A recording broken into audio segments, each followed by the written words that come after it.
Shoutout sa mabasa si Lue. Sa 100 pesos mo na kinain, nabusog ka na, nagreklamo ka pa. Shoutout sa mabasa si Lue. Hi, hi, hi! Okay mga kabilas, ngayon pag-uusapan natin ang Diwata Pares Overload. Alam niyo ba mga kabilas, sumusubaybay lamang ako sa mga iba't ibang vlogger nang nagko-content about kay Diwata. At nasusubaybayan ko rin kung gaano tumataas ang kanilang mga views kapag si Diwata ang kanilang content. Pero mayroon lamang ako nakita na isang vlogger na nagreklamo na hindi raw masarap ang pagkain ni Diwata. Hindi daw worth it ang 3 oras na pinila nila para sa 100 pesos. Ito lang ang masasabi ko. Hindi mo kailangan magtiyaga kung hindi ka naman talaga masaya. Oh no!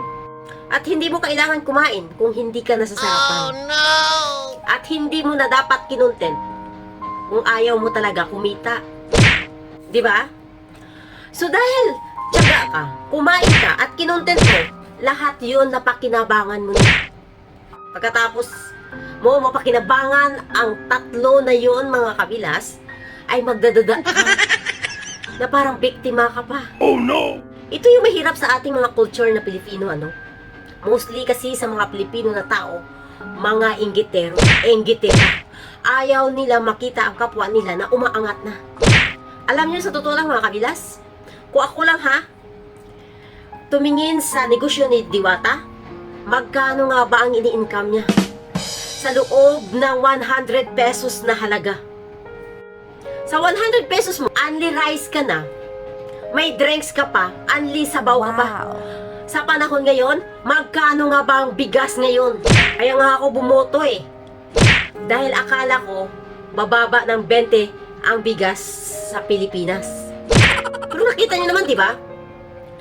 Umabot pa tayo ng mahigit 60. So magkano na nga ba ang ini-income ni Diwata? Sa 100 pesos ng kanyang kinikita. Oh no! May mga tao pa siyang binabayaran. Tandaan natin, hindi tayo aangat sa pagbabantay lang ng kapwa natin na umaangat. Focus ka rin kasi minsan sa sarili mo bago mo bantayan ang ibang tao. Nang sa ganon, mayroon ka rin makita ng pagbulyong ng buhay mo. Kasi yung mga ibang taong binabantayan mo, nakita mo, masaya sila, paangat at paangat sila. Ikaw, araw-araw stress ka. Hindi mo na naalagaan ang sarili mo. Hindi mo na natitingnan sa salamin mo kung nakapagsuklay ka ba dyan. Diba mga kabilas? Walang taong umaasinso kapag inggitero at inggitera ka dito sa mundo. Ngayon tuloy-tuloy na, hindi na kailangan isara ang Diwata Pares Overload. Negosyo na mangyayari. Kaya sa mga taong namabash kay Diwata, ito ang sabi niya. Tang mabasa si Lue.